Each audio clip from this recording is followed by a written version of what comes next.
Hey there, Saltydayn here, and I apologize for the delay, but it's finally here. The AURADIN build guide. I would have loved to showcase this a few days earlier already, but I was way too addicted to playing and streaming this game for like 16 to 19 hours every single day so far, and I would also have loved to showcase this on the original character, my level 98 paladin, which I basically played to like 300 corruption or something on day 1, but we sadly died due to bug whilst being in the top 10 of the hardcore ladder.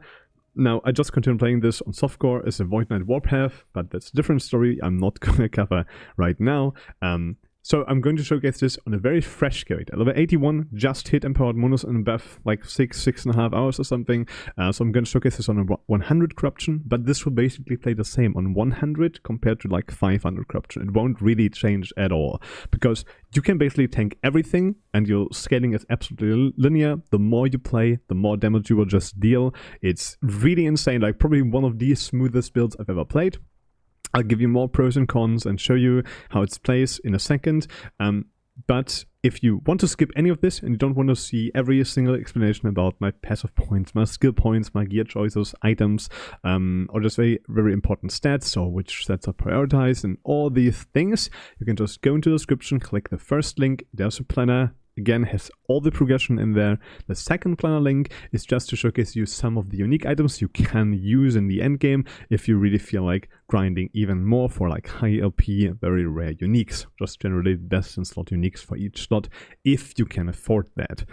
Now, let's just show you some gameplay so you know what you're going into. If you're familiar with Path of Exile, you might just know builds like Righteous Fire. This plays very, very similar to this. However, keep in mind that the movement ability I'm using right now is the Shield Rush. You can change this to Lunge if you want to. This really doesn't change much of the build, but I really prefer to play a Shield Rush on a like very low corruption echo setup, because you can just run through enemies so easily. It's just super fun. Basically, you just stun the ground once, you will have your Judgement aura around you for about like, I think it's like 8 seconds or something, and for single target we're using Smite, and that's it. You don't need to press your symbols ever. You only need to plus your Holy Aura if you really need to cleanse some debuffs, like for example poisons when fighting the Brewmasters in the Brewmaster Woven Echo, but you just activate your Judgement, run to enemies, and they will just die basically. And meanwhile, you will just be healed all the time. And by scaling healing efficiency, we'll both increase damage of Judgement as well as our clear. Now, the damage will be twice as high once the enemy is ignited, which we can either do by slamming them with our Judgement or just smiting them because we have some ignite chance due to our Holy Aura and maybe on your gear as well. This will usually be a condition that's up all the time, but just be mindful of that, that you're dealing double damage when things are ignited, which funnily enough, our Shield Rush also does, which makes this even better. So we can just charge here, and just hold this button, charge through, basically kill everything in our path that is low enough for this. Keep in mind, my gear is absolute dog shit right now, like I have literally absolute garbage gear here.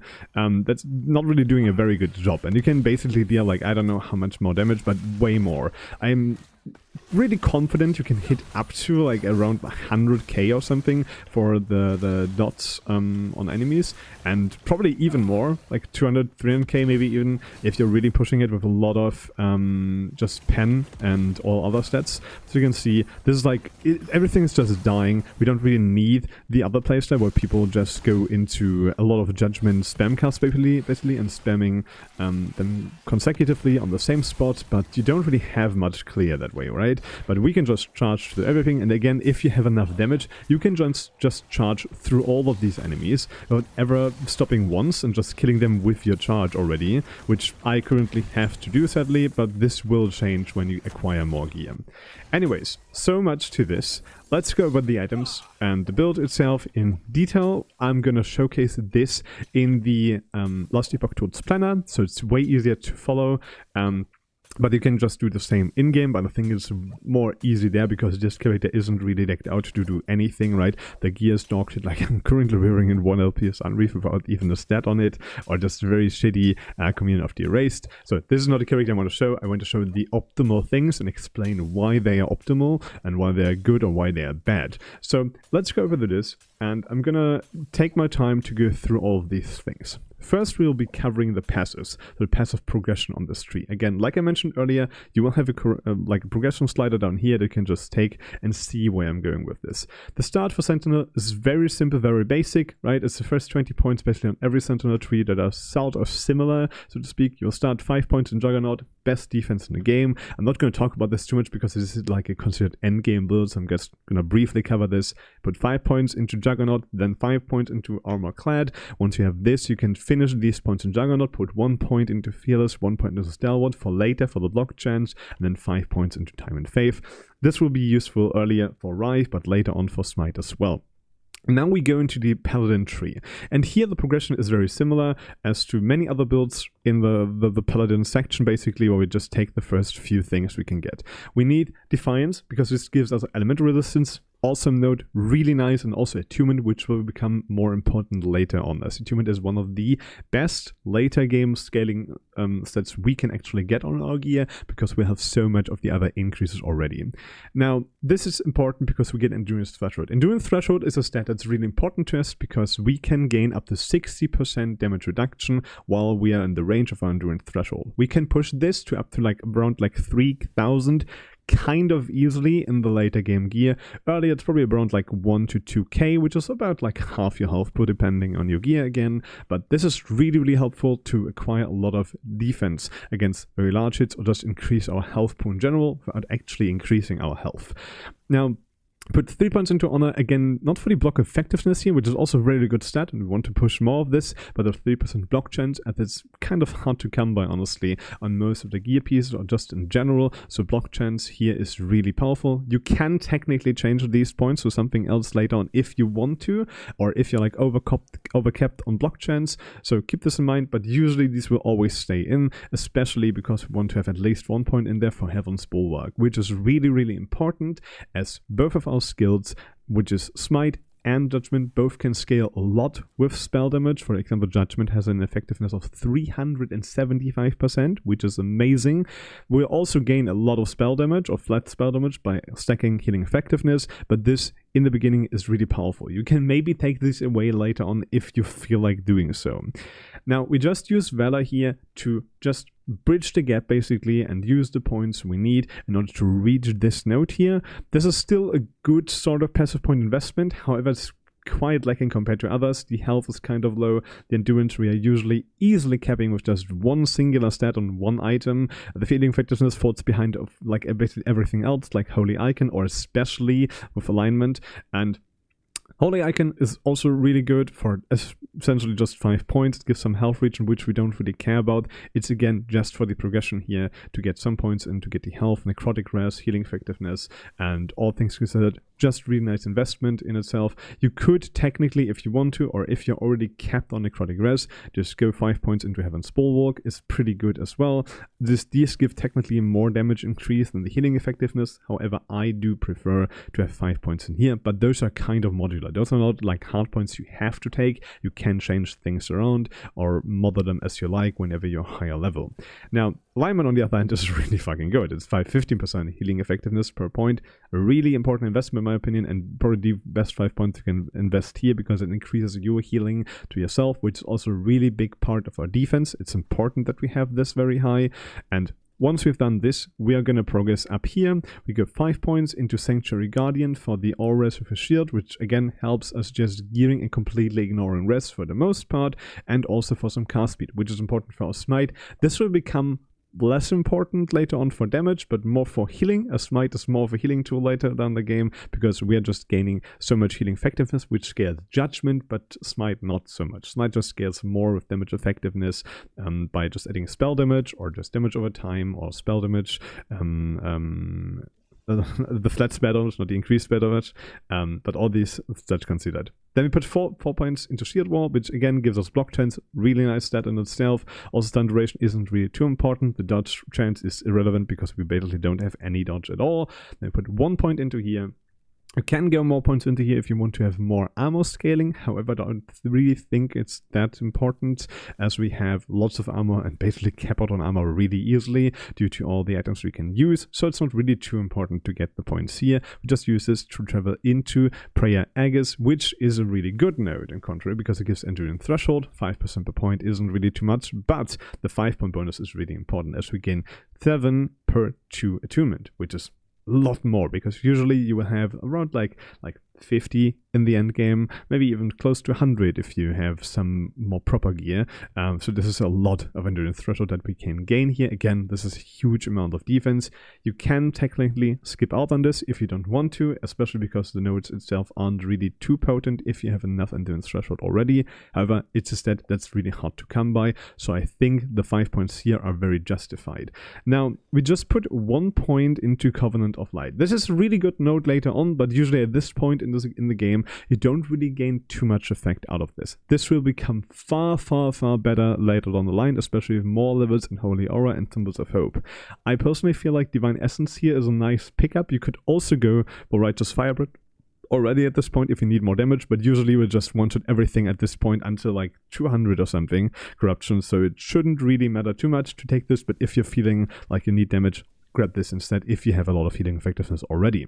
Now, the continuous usage of passive points would just be limiting to the Covenant Protection for now, just to get the damage reduction for this here, and also get the health region from Prayers of Hope. Again, Symbols of Hope, again, this isn't really too important because we don't really need health region, we just want more heals, as we are just basically getting the armor here, but it still helps early on to grab these points.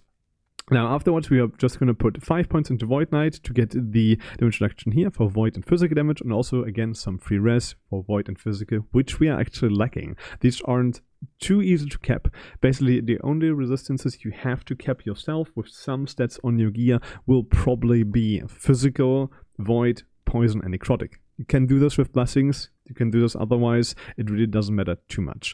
Now, we put these 5 points in here, then we put 3 points into Forge Tree for Steel Aegis, again, just for the block chance, and if you're capped on block chance, you can take these out again and just spend them elsewhere, right? It won't be easy to cap on block chance, but it's kind of possible if you're doing it correctly. Now, the remaining points is basically a free-for-all for wherever you want to put them.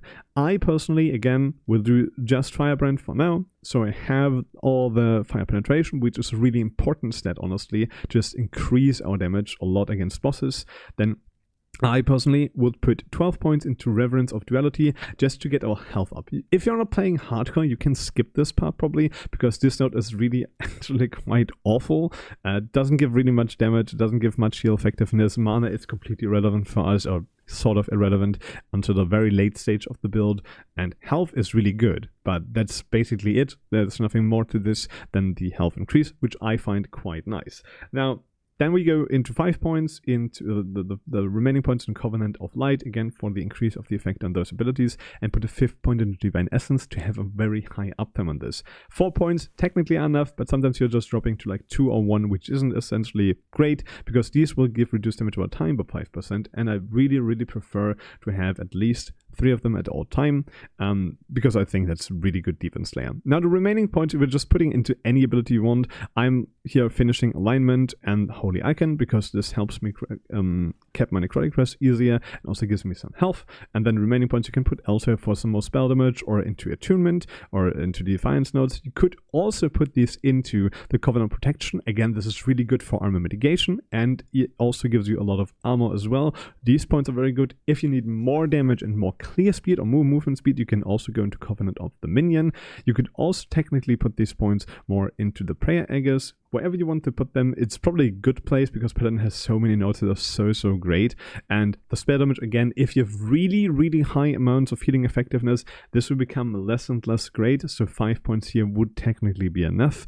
I will also have another planner, probably in the second link where all the uniques are in, which is probably a bit more optimized for like super high-end game stuff. So you can look at this if you're looking for a rather end-game-ish setup that is assuming you have a lot of gear and want to push for like 500 plus corruption, which I technically consider endgame for this build at least. Usually I'd pay more attention to like 1000 corruption, but I think 500 corruption here for this build is slowly getting into endgame. Not because it struggles with defense or anything, not at all, not in the slightest. So they're just gonna tank everything. This build can probably easily tank Uber Aberoth, but the single target damage isn't too great. It's not too fantastic. Now, that's all there is for the passes. I hope everything here is clear as to why we're taking these. I don't think there are actually many more nodes that you can actually take here that are beneficial. For example, why we're not taking Holy Symbol, it's just too weak. The healing is awful. Holy Symbol's War Generation is awful. It's just not a good node in my opinion. You can maybe take this early on, but it's so terrible. It didn't really feel any impact from taking these. Even with 6 points invested, it really doesn't do much. So yeah, this isn't too great in my opinion. It might just have been my gear, I don't know, but it really didn't feel great. Then there are stuff like for example crit chance, which again we don't really scale because we are dot build, which cannot crit, so this is irrelevant. And yeah, I think those points should be explained in itself. And now we can cover the abilities, because this is really important to understand what we are skilling and why we are skilling these things. I'll also put in my as a third link probably, my leveling planner, which I used for leveling for most of the abilities. If you want to read more on this, which is basically my write-up from before the season started, it's also pinned in my Discord in the LE Builds channel, a bit down in the categories for Last Epoch. But let's go into this build first so I can explain why we're taking things here. Okay, so we have progression here again. We'd start by just taking the aura. You should be able to take all these 5 points whenever you get access to Judgement. You should have 5 points ready. I think you even have a bit more than that. And the next point, we just want to invest into more Consecrated Ground damage, because that's probably the most damage we are dealing with, and I don't think there is more to be built here except just Consecrated Ground damage on Judgement. I think it's the most important or the best way to scale this for every version of this compared to just hit based. And the next points we're going to put into this here to get Purifying Flame for damage against ignited. Again, this will, like I said before, basically double your damage against everything that's ignited, which is really good, right? It's really fantastic. We won't ignite with every Slam of Judgement, which is why we need stuff like Holy Aura or other things to get our ignite chance up to 100% with this. So basically just 50% ignite chance on any other source besides this. We basically make you guaranteed to ignite. Now, the last points we're going to spec for up to 20 will be to finish this here to get more healing effectiveness. Again, this is spell damage. Every 5% of these is 1 spell damage, so it's 20 spell damage flat for all 4 nodes, or 5 flat spell damage per node you're speccing into, which is a lot of base damage, and we really need this, right? Spell damage is what we are struggling with most, especially in the beginning, because increases to elemental damage over time, fire damage over time, just generic fire damage, generic elemental damage, or spell damage, right? All these sources we have so many of. Like in the end game, I think it's like 5,000%, but healing effectiveness will usually only go up to like 2,000%, maybe a bit higher if you're really pushing it, but usually it's like 2,000% on the absolute maximum that you can technically push in the game. So being that the case, healing effectiveness is really important to scale our damage. Now, the last point I'm just putting into area.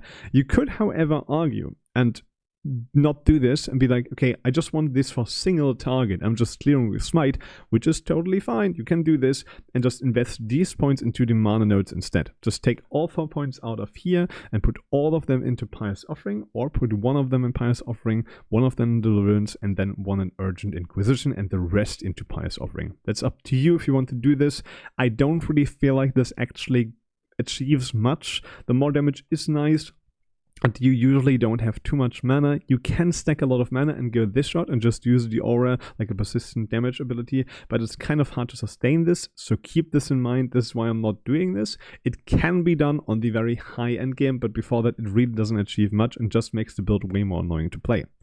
Now, we're going over Healing Hands. Healing Hands is really important for this build, as there are multiple reasons we are using this on Smite, because we can get a lot of healing and a lot of fucking ward. It's insane how much ward this can generate, okay? We'll be putting the first few points just to get this to cast, right? We put 2 points in here into Hands of Aurelius, then we go right for Searing Light and Purity of Thought, and then finish Hand of Aurelius. This will basically make every Smite cast also cast Healing Hands. This is also how we can sustain the life cost of Smite. Once we've done this, we'll be going to the left and down for more healing effectiveness, again increasing the heal by healing hands and also giving us some ward per the attunement we have, which is nice but not too great at this point. We basically just put the point in there to progress and put the 3 points in here to synthesis of light. This will generate so much ward. It's like literally 200 ward, 300 ward per smite cast right now on my character, 81 character you saw. It's ridiculous how much this generates. And the more healing effectiveness you can gain on the character, the more ridiculous this gets. Keep in mind, we can gain up to like 2,000 healing effectiveness, and 1,000 is really, really easy to achieve, which by this standard would be 300 ward immediately, without every consideration on the skill save, without any of these, right? Ignoring all of this, it's insane how much ward this can generate. It's really absurd, and we can push this even further. By now going into this node, we will always cast Healing Hands on us if it doesn't reach us, because there are no other allies in the area, also increasing the healing. Then we go down here to increase damage, which isn't really important, but it's still nice to get some damage because it's not really low amounts of damage. It's actually a lot of damage.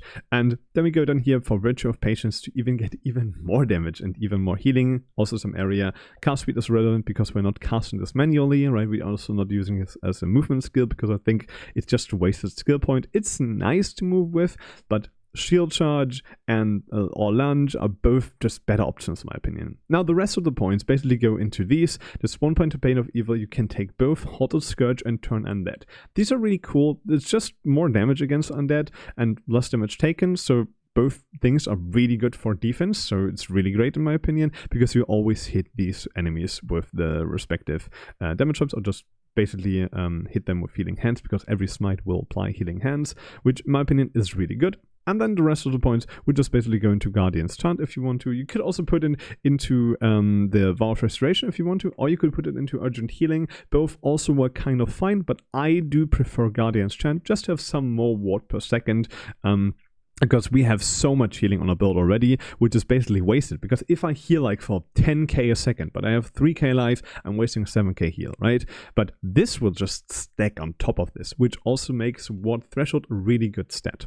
Now, for Symbols of Hope, these are really, really, really fucking strong for the build. It's insane and highly underrated in my opinion how strong these actually are.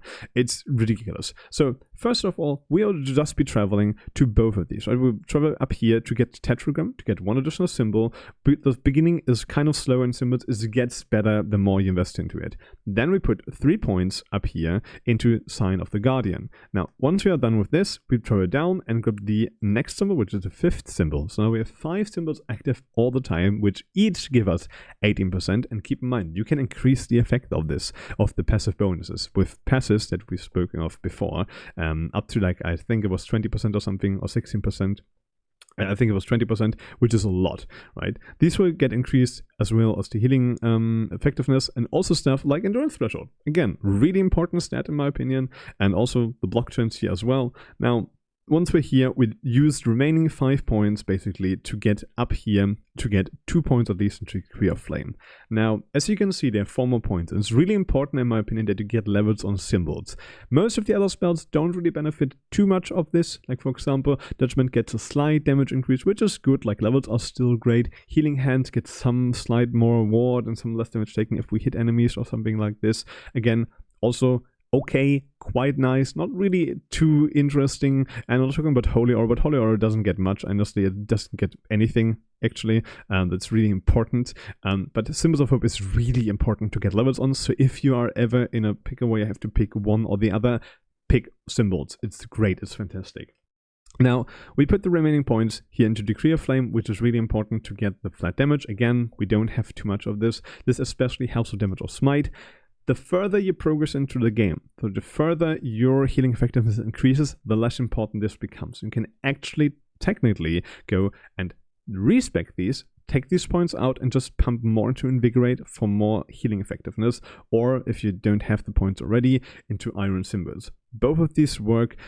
Once you're done there, you can just put more into Empowering Symbols, but you don't really need to do anything at this stage in the game. But you will usually in 99% of cases have Decree of Flame spec'd until in the very, very end game. Now, Holy Aura is a different topic. Holy Aura is basically active all the time. Again, keep in mind, we are never pressing these 3 buttons, usually. The only exception here is Holy Aura for this area, not for Purification. There are some enemies, like for example some Nemesis or the Brewmaster, which will put a lot of poisons on you, which can be really annoying, but this will cleanse you of every annoying debuff, like any ignites, any bleeds, any poisons, whatever's on you. You can cleanse this by pressing Holy Aura. It helps as like a panic button, or whenever you feel like your ward or your health is dropping significantly. The progression here again, just be basically get the rest first. It's also endurance as well, so we can basically cap most of our endurance with just this skill alone and the passive effect it provides. And then we travel upwards, get the Purification, then we get some Ignitions and the global fire damage here. I usually take Pen before that because we are lacking Pen in the beginning. You go into Firestorm, get more global fire damage. Then we are traveling up here to just get some more healing, which is usually a really good choice. Again, this is a passive effect for everything, so it's huge. If you have like a lot of increased effect on this Holy Aura node, it's getting even better. Now, if you have points left over, again, if you're above 20 points, you can go here and take those 3 nodes for Fanaticism. This increases cast speed. Again, this is only important for Smite, honestly. Everything else doesn't really scale with this. You could also use these points somewhere else. You can use it for block effectiveness, which is really good, honestly. It's also a really solid choice for the remaining 4 points, whatever you feel like more comfortable with. If you really want the cast speed for Smite, take this. If you really want to have the block effectiveness, which you might be lacking, then you can go into Mighty Shield. Both are phenomenal options. Now, for the last thing, and this will probably be a thing I might change into Vengeance if I'm going really into bossing, but as of right now, this is huge amounts of single target. It might fall off the more gear you get because Judgement just scales so crazily high. Now, Smite will progress and really start to pick at the very first node the Fissure here, which is our main damage. We're not really interested in hit damage or Smite, but the Fissure damage, which is insane. The Fissure damage is crazy high. It's basically at this point about the same for my Fissures compared to my Judgement, which is crazy. And at one point, Smite even dealt more damage than Judgement. And I can stack this, right? These can stack. So I want to invest the first point, just 1 point into Aftershock, just so you're able to have enough of the cooldown that you can spawn fissures with the cast speed you have at the point in the game. It just helps having more coverage and not just lose cast, basically. But like if you're smiting, you put out on a fissure, you smite again, but just a little bit too fast, and then the fissure won't spawn. This helps prevent this. Now, we want to get into heavy impact afterwards. This basically just doubles our damage for fissures. And afterwards, we want to put points into both the Pillars of Light for double cast as well as in Sacrifice. These are not too important early on. I feel like they're really great to just put down a lot of damage and also pump out a lot of healing hands casts. But we want to put 3 points into Sacrifice. Then you can start finishing Aftershock and also go into Atonement just to limit the damage we're dealing to ourselves. It's not really important, honestly. If you're feeling very confident and comfortable, you can lower these points, but keep in mind, the more health you get, the worse this becomes. So the more health you stack on this corridor, if you go to like 5 or 6k, this will really hurt you. Like this will really deal a lot of damage. So should consider just getting a few more points in Atonement maybe later down the line to just reduce damage you're dealing to yourself. Now, if you're spec'ing to 20, again, just put points in there, put points in Atonement, put points into some AoE for Epicenter if you want more clear, or put more points in Pillars of Light if you want more damage. Again, if you feel like you're taking too much damage, take a point out of here, take a point out of Epicenter, and put both points into Atonement just to limit your sacrifice cost to 0%, which would basically make this cost nothing. Again, keep in mind, Smite will, due to our passives in the Sentinel base tree, will recover health based on our missing health. This helps a lot to offset the cost. However, it might just deal a bit too much damage for your liking. So keep this in mind and don't respec these for something else. These are important, okay? You also need a mana gain just to make it feel good. Now, for the last skill we have here, again, these should also have been explained now, how we are playing this. Again, keep in mind, you don't need to press these ever. These don't even need to be on our bar. It's fine if we don't have this on our bar. It's totally okay. You don't need to have this. It will still activate, and you can see it activating by the little fiery aura that's popping down on you or on enemies. And again, you need this and this on your bar. These will not gain any symbols if they aren't. This will not activate as effect if it's not on your bar. And again, you only need to press this if you need to cleanse your elements.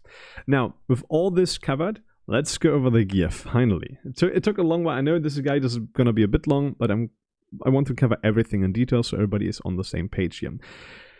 Now for gearing, we have Argent Scepter. It's probably the best base. You can also use wands, you can also use the Nagata Scimitar, which is one-handed weapon, but this probably takes the cake because it just is the best base for basically everything we can do. And it's also important for the unique item version, the Firestarter's Torch, if you want to infuse this into this, because Firestarter's is really easy to get with like 3 or 4 LP. Now, we want to have basically on every single item stats that are shown here on screen right now somewhere, hopefully, if I can make it into the edit. Basically want to have increased damage over time, preferably elemental or fire for this, because the elemental and fire versions of damage over time will just scale higher. Their values are just higher than the generic one.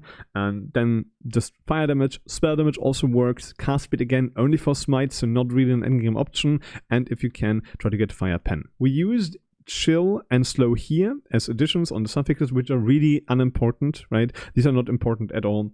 And if you can get chill and or slow, it's really good because it's still another chance to just apply some more aimants, make the enemies a bit slower, which really helps. I personally prefer chill way much over slow because it just also increases or decreases the attack and cast speed as well.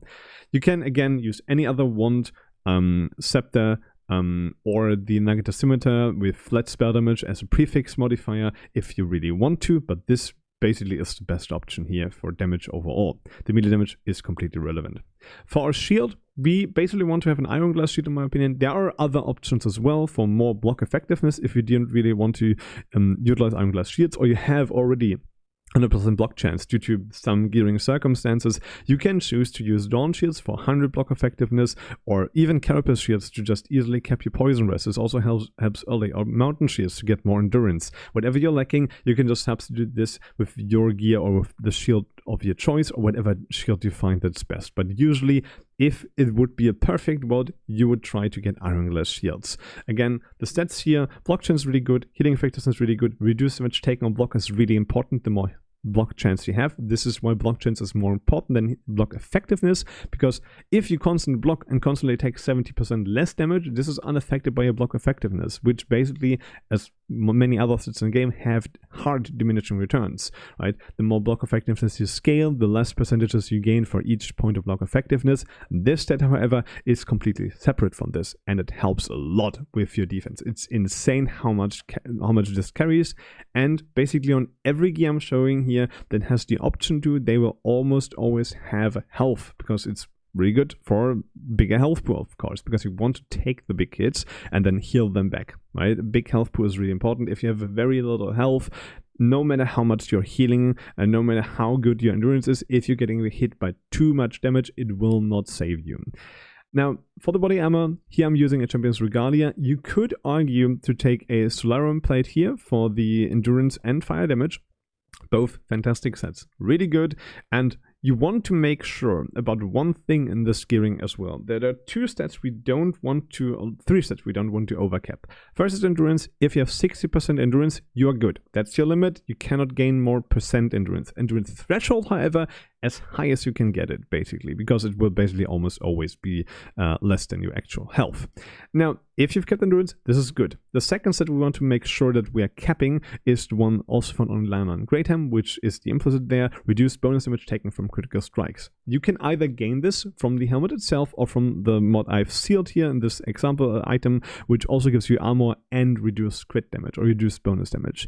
However you want to do this, as you can see in this example, we have like 150% here, which is way too much, but let's assume you get 100%. You don't need Lionine Great Helm then. Usually there will be ways to get this mod on your gear some way or another, or in some gears or some gear pieces. You will probably get this. Just get this to 100% by whatever means possible and you're good. Any point afterwards doesn't do anything at all. And the third stat, which you'll probably never cap, but maybe you can, again, here see the implicit, it's armor mitigation also, or armor mitigation also applies to damage over time. If this stat reaches 100%, you are golden. You don't need any more.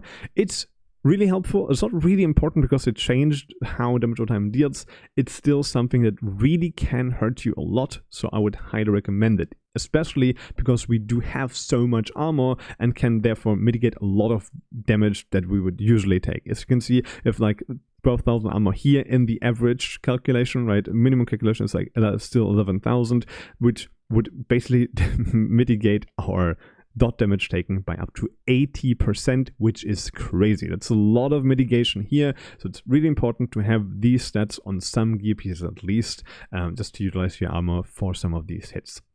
Now, for the other stats here, you can see fire damage over time, that's a Sentinel modifier. You also have attunement and increased health. Again, keep in mind that most of these items have other options for stats on them. Usually not too many, but attunement on every gear piece is always an option. You can always use attunement. Attunement is great. It increases your damage, which is fantastic. It also increases your mana, which isn't really too important, but attunement is a good damage stat. If you want more defense, you can also use vitality instead. Not again on every item, but on most items. Like for example, I think the body armor can have vitality. Yes, it can have vitality. So you can also have vitality here if you really want to, but you don't really need to have this, right? There are stuff like, for example, the fire damage here, it's 135%. Again, it's less than fire damage over time, but it still works. Those scale the same way, right? If I have 135% fire damage over time or 135% fire damage, these will do the same increase to your damage. It's not like you have to choose or pick some or the other, right? Both would just go into the same bucket basically and scale your damage, so it's fine. This would be okay if you can get this instead on T7 or fire damage on like T3, then this is probably the better choice. Now, again, keep in mind, this is only a suggestion here. I can't basically make a list of like 15 mods in these items. That's why I showcased these earlier. Again, here, there's other stats you're looking for. You should look for on all of your gear pieces. These are all great. Some are better than others, like I just showcased with the fire damage, for example. Now, for the amulet here, again, you probably want to have damage over time and healing effectiveness. Again here, if you cannot gain healing effectiveness, you can also just use the generic damage over time, which you can also roll as a prefix. If you don't get the ally damage over time, but get damage over time, you can also go for healing effectiveness on the other stat. Whatever makes the prefixes work is alright. You don't need to like overly min-max this if you can't, right? Again, also for the base here, it's a good base. It's not the best one, but it's a good one for the damage taken over time. Again, just to eliminate the dot damages we are taking, and again, trying to stack as much health as you can. As you can see here, the fire pen, you can also take this instead. This is also a really good mod. It's only not as good as healing effectiveness, because healing effectiveness generally just gives us a lot of fire pen already, because of the node respect. The 200% here are basically equivalent to 10% fire pen, which basically makes the fire pen here sort of irrelevant as a mod if you can just scale damage twice with healing effectiveness. Again, keep in mind that healing effectiveness therefore is probably the best and most important stat in your entire arsenal,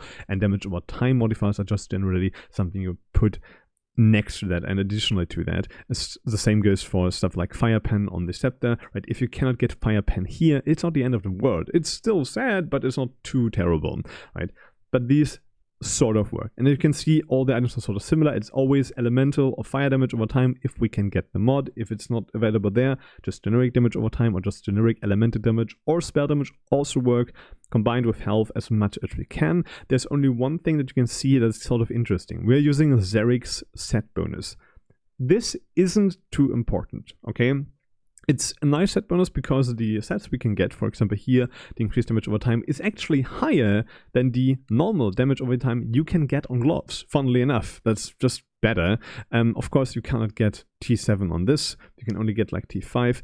There is an option, I think, with the Rune of Havoc to just shift a exalted tier 7 onto the set bonus to make it tier 7.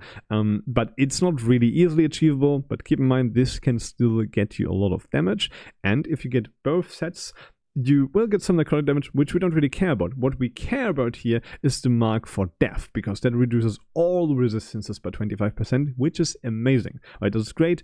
And if you can get the 3-set bonus, you're also taking less poison and necrotic damage. Again, annoying dot sources that can kill you late game. These are also really nice if you can get the 3-set bonus or at least the 2-set bonus.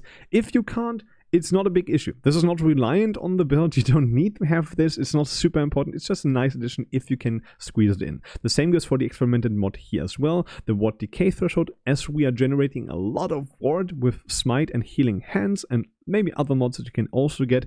It's really cool to have some ward threshold or just ward retention in general by either stacking intelligence or having this on your symbols, for example. Both work fine.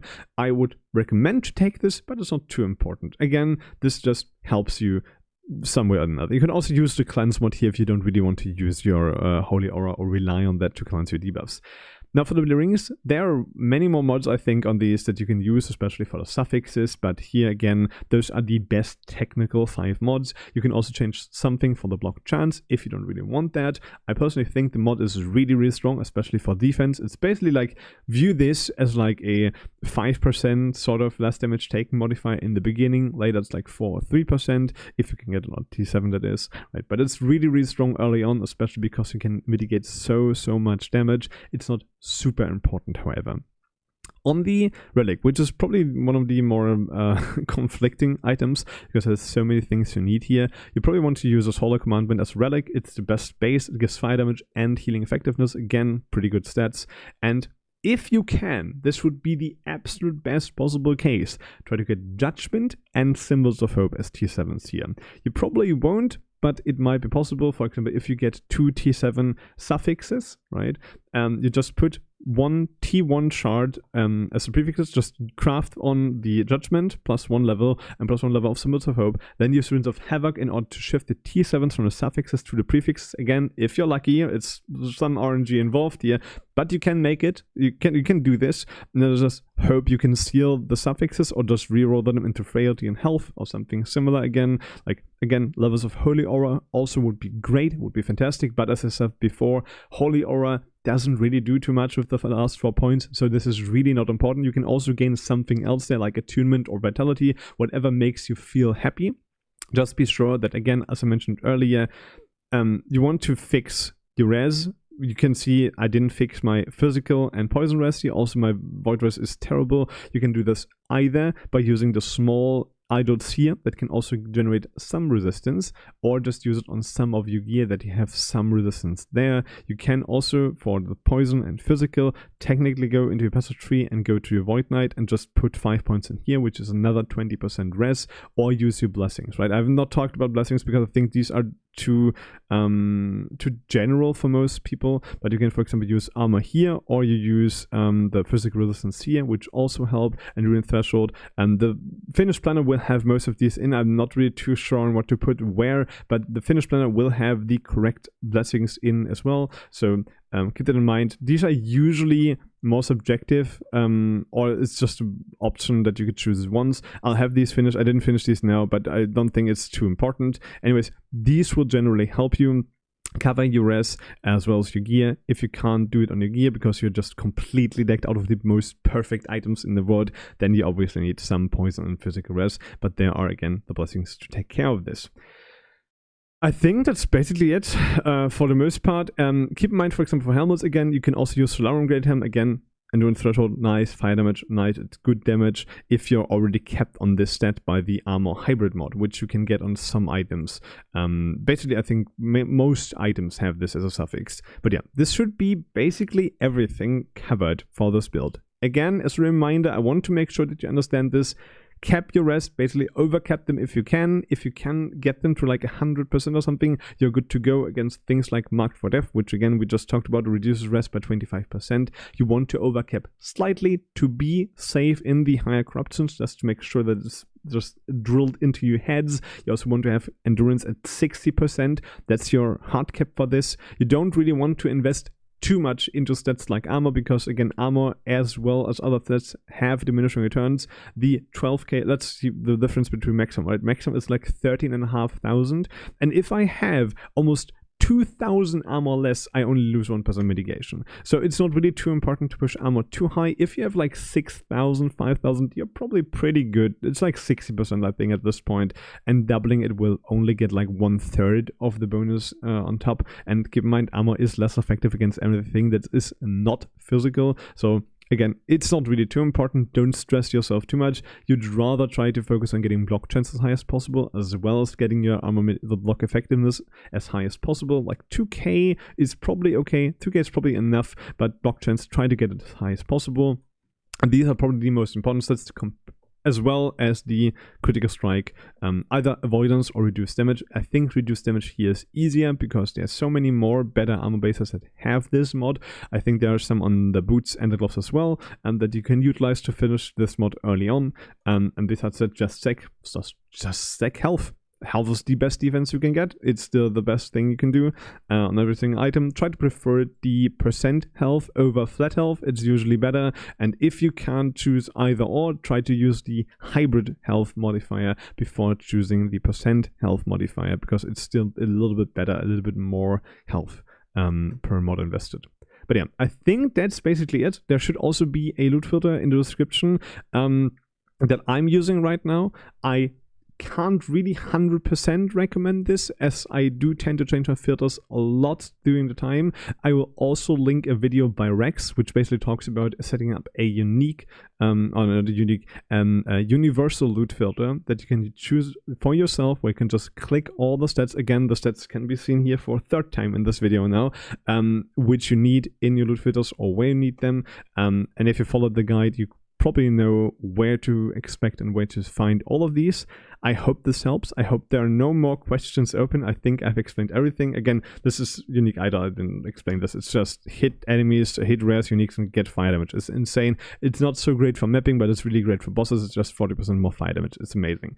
Anyways, I think that's it. If there are any more questions, don't hesitate to ask either in the comments or ask me on my Twitch. I usually want to take my time to do these videos when I'm not streaming, to just basically cover everything, so there are not people left in the dust and have some questions left. But if there are any, feel free to ask me. I'll also do a video about my Warpath Void Knight in the future, and also a video about Weaver stuff. I don't know when I can finish these. I hope soon. But yeah, until then, I'll also leave my Weaver tree in the description as well. Maybe if you're watching this, I hope it helps. And yeah, that's everything I have to say, I guess. And I hope it is a nice bed that you can enjoy, or maybe not. Maybe you're a Righteous Fire enjoyer from PoE1. Maybe you're not. We'll see each other, hopefully, sometime in a Terra. Have a wonderful day, or evening, or night, whatever. See you next time. Bye-bye.